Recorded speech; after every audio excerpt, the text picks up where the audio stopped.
けではわからない、私が見てきたデリック・メイという一個人の姿を真実だけを踏まえて語らせてください。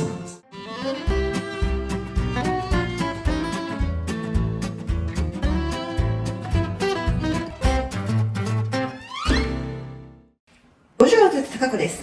本日はデトロイトテクノの創始者デリック・メイについて。彼は2020年の MeToo 運動以降、表舞台から姿を消しましたが、実は私は彼と20年来の友人でもあります。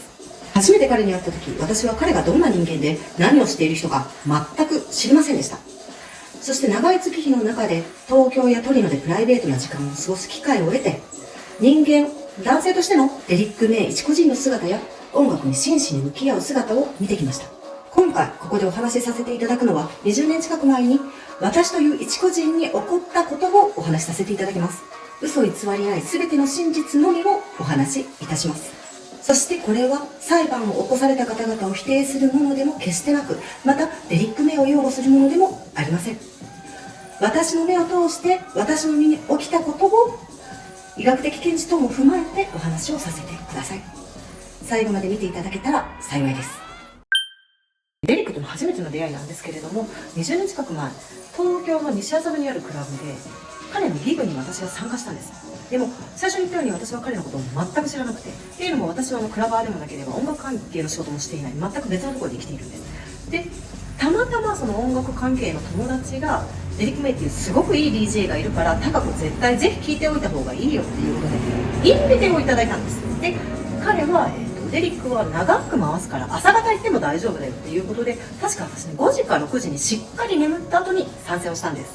私はアルコールを一切飲まないので、水を片手にいつも踊るんですけれども、その水を持ってフロアに行った時に、フロアではまだそれでもやっぱり結構人がいて、でデリック自体ももう回さずに、回してるんだけどゆるく回しながら会場をフロアに出て踊ってたんです。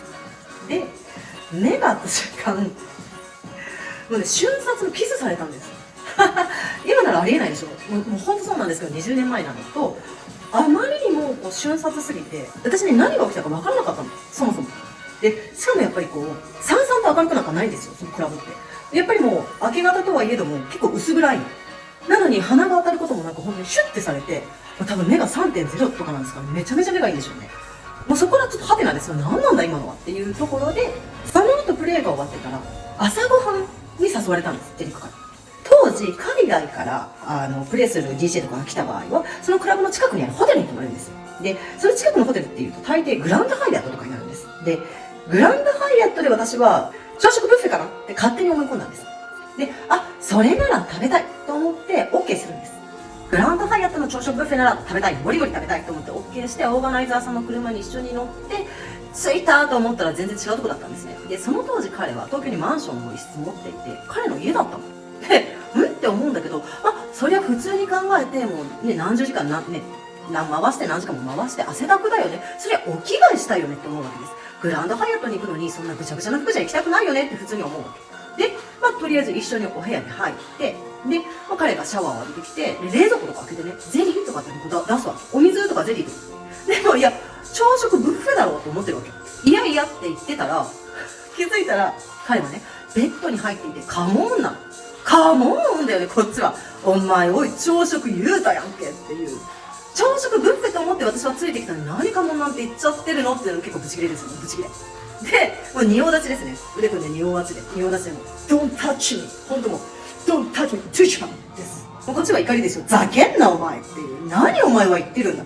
あなたのこと知りもしないし、別にファンでもないし、私も朝しっかり寝てきたし、全然眠くもないしっていう仁王立ちですよ。で、やっぱり彼は大人ですね。指一本触れてこなかった。そのフロアに入った瞬間に瞬殺でキスされたのに、ここではキスすらもされずに、もうパッて引いて、大人な解決法をご自分で考えて、ご自分で解決されたんですね。で、それ見て、もうこう、腕組み合わせて、コングラッツよかったねーで、彼も笑って、で、その後、とりあえず、そばに来てほしいって言われたんで、ベッドのヘリに座って、彼が寝入るのを待って、で、やっぱり腹立つじゃないですか。朝食ブッフェも食べてない、こだわるけどね。で、腹立つからちょっと、拡大ぐらいよこせと思って、その辺をちょっと漁るんです。ってテーブルの上とかキッチンとか、あと浴室とかにもなんか1万円ぐらい落ちてないかなと思って漁るんですけど、全くなくって。で、今思うとそりゃ、オーガナイザーさん全部出されるんで、彼キャッシュを持つ必要がないんですよね。でも、その時はそのこと知らないから、もう何にもない使えないと思って。で、玄関にいた時に600円ぐらいあったの。から、もうほんと電車代だよと思って、その600円いただいて、マンションを後にして、インビてくれた友達に即電話で、なんでないつっていうのが、私とエリックの最初の出会いになります。なぜノーと言ったら、彼はパッと引いたのか、3つの見解を話させてください。エリックのみならず、他にも世界的な有名な DJ さんとかアーティストさんとか経営者さんに私ちょっとお声掛けをいただいたことがあって、ノーって答えてることがあるんですけど、全員どうするかというと、パッて引くんです。で、なぜ世界トップはパッて引くかって言ったら、無理やり来た場合に、なくすものが多すぎるんですよね。当たり前だけど、もし無理やりそういうことをしたら、訴えられる可能性等があって、ブランディングにも差し障る。それから、会社に対する損失も出てくる。メリットがね、一つもないの、彼らにとって。で、世界トップで一瞬いるわけじゃなくてずっと居続けるってことは、それだけやっぱり頭が良くないと居続けられない。その人たちが、そのたった一回の欲望のために、すべてを投げ打って襲うかって考えられると、デメリットが大きすぎて、そういうことをするとはあんまり考えられないんですよね。バカじゃないから。なのでまずそれが一つ。二つ目。そういう人たちって、女の人、腐るほど周りにいるの。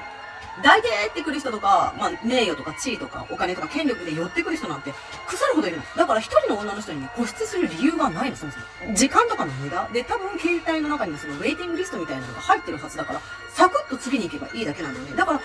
執着とか無理やりっていう感覚がないっていうのが、私が見てきた多くの人はそう。で、三つ目がね、疲労困憊なの。世界飛び回ってる DJ とか、ビジネスマンもそうだと思うんだけど、そもそも、時差とかを全てを超えて他の国にまず着きます。2、3日前とかじゃなくて、当日午後入りなの。で、午後に入ってきて、6時にサウンドチェックにクラブに行って、そこからご飯食べて、ちょっとだけ休んで仮眠取っても2時入りとかなんだよね。で、コントラクトでは3時間とかでいいかもだけど、日本だと下手すると7時間とかいっぱい回すわけだよね。回してる間も、いろんな DJ さんがいるからあれだけど、デリックの場合とかは、ピッチの速い曲を1分間に何個かけるんだってぐらいいろんな曲をかけたり、一つの曲で出し方を変えて、全然違う曲に聴かせるっていうのを、全集中しながら7時間とかやるわけで、ずっと立ちっぱで。で、成分コントロールもして、おトイレとかも考えなきゃいけない。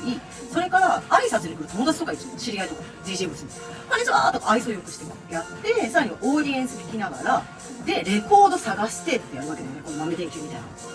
これを全部やって、もうね、疲労困憊すぎて、笑顔も出ないぐらい、最終的にはヘトヘトになってるの。その状態で、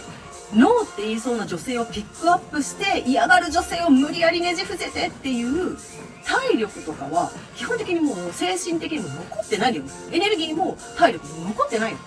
だって疲れ果ててんの。だから、なんていうのかな、スッと引くし、めんどくさいことはもうしたくない。っていうのだと思うんだよね。で、私もともと歯科医師という職業をしてまして、なのでこれについて医療的見地からお話をさせてください。そもそもですね、デリックっていう人は多分20代から今60過ぎ40年間以上 DJing をしながら、世界中を飛び回ってる人。プラス多分DJing だけじゃなくて、地域や国とも組みながら、音楽フェスティバルとかをやってる人なんですね。飛行機の中でも眠ることができないっていうぐらい常に脳が回ってる状態の人なんです。それはどういう状態かっていうと、交感神経が肩に優位な状態ってちょっと医学的には言うんですけど、つまりアドレナリンが出まくってる状態ですね。じゃあここでアドレナリンって何なのかっていうお話になるんですけど、人間は自律神経っていうものがあって、その中に交感神経と副交感神経ってあるんです。で、交感神経っていうのが闘争的ですね。やるぞ、ウォーウェイケっていうこのテンション高めのやつなんです。DJ やられる方でお薬とか飲まれてね、人工的にアドレナリンを優位にされる方ともおられますし、逆に副交感神経っていうのはリラックスした、眠くなる、落ち着いたっていうのが副交感神経っていうんですね。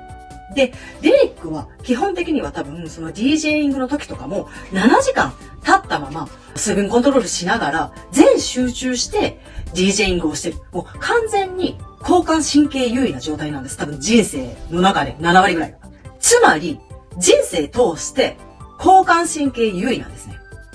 これがどういうことかっていうと、リラックス体ができてないとか脳がリラックスできてないっていう状態になるんですよ。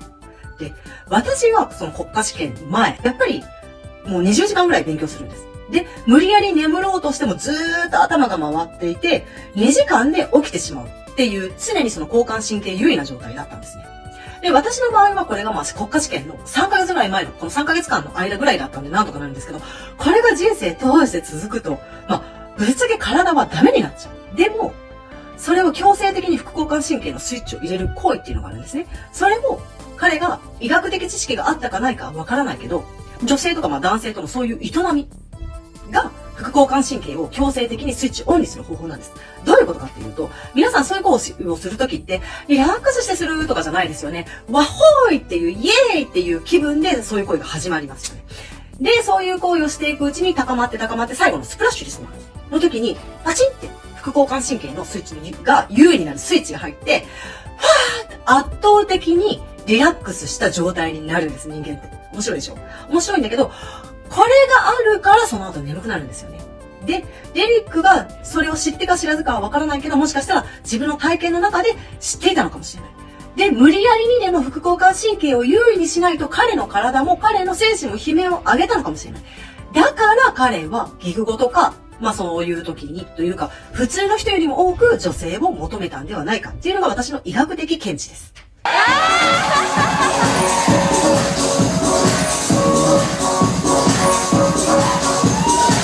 そんな衝撃的な出会いから数年後、私たちは偶然2度目の再会を果たすことになります。そこで見た彼の驚くほどストイックな裏側とは。後半戦、お楽しみに。